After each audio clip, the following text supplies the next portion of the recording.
Gobernación pone en marcha los cursos para tener la condición de CRE, garantizando el uso de los artículos pirotécnicos como seña de identidad de las festividades de la Comunidad Valenciana. Serafín Castellano ha presidido la Comisión de Pirotecnia, donde se ha dado a conocer al sector el convenio marco para la organización de formación de CRS,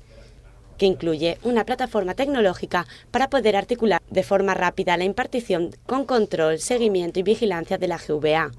El acceso a estas plataformas se realizan a través de la web www.gov.gva.es.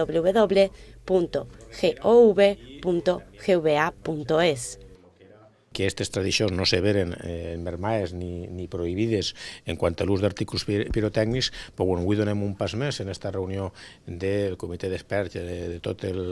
la pirotècnia que hem tingut des que hi ha el problema ja de fa més de 2 anys. Los cursos deben tener como objetivo que los consumidores reconocidos como expertos garanticen el uso de artículos pirotécnicos como seña de identidad de las fiestas que se celebran en todo el territorio valenciano.